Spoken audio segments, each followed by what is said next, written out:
This device is intended to facilitate independent eating for people who have movement disorders that affect the hands and limit their ability to feed themselves independently. People who have movement disorders that are characterized by slow, involuntary movement, like apoptosis, or fast and irregular movements, like chorea, may both benefit from this device. To get started, the user may secure the utensil with a strap, which makes the device accessible to those who cannot reliably grip a utensil. Next, the users can turn on the device using the button located on its underside. Internally, the device begins to sense movement 3 seconds after the device is turned on. The 2 servo motors located in the neck counteract movement in the handle in 2 planes of motion to keep the spoon head flat.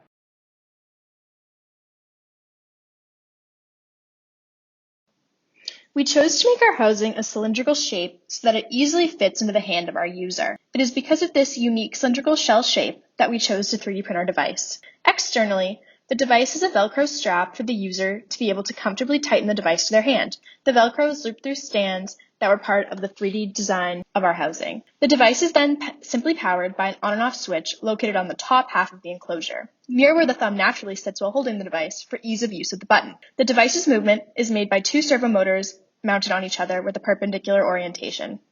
The motors sit at the very top of the housing so that they don't hit the housing while moving.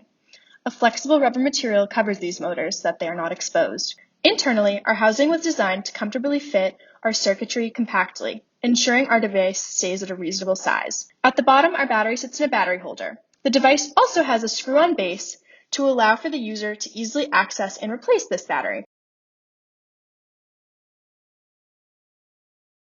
The device is powered by a 9-volt battery located on the opposite end of the spoon head and connected to a button switch to turn the device on and off. A 9-volt battery, aside from being widely available, is also in alignment with the operating voltage of our microcontroller, which in this case is an Arduino Nano due to its compact size and convenience. The Arduino has a built-in voltage regulator that ensures the device functions at 5 volts. The self-stabilizing spoon head uses 2 servo motors and an accelerometer sensor. The servos, which need 5 volts, are connected to the Arduino's 5-volt pin, while the accelerometer, requiring 3 volts only, connects to the Arduino's 3-volt output pin. The accelerometer communicates with the Arduino through the SDA and SCL pins, which allow for data transfer between these two, and the servos receive information through the D9 and D10 pins of the board. When designing our product, we wanted to keep everything as compact as possible so that the body of the utensil was comfortable for the user.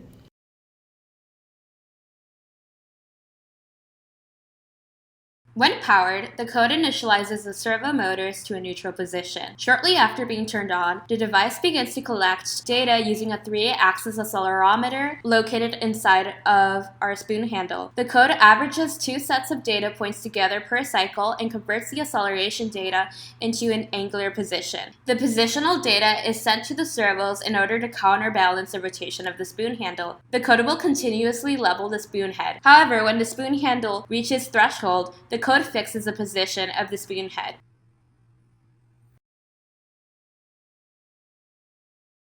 Concluding, the spoon provides a good opportunity for people who have limited motor skills to eat independently and at their convenience.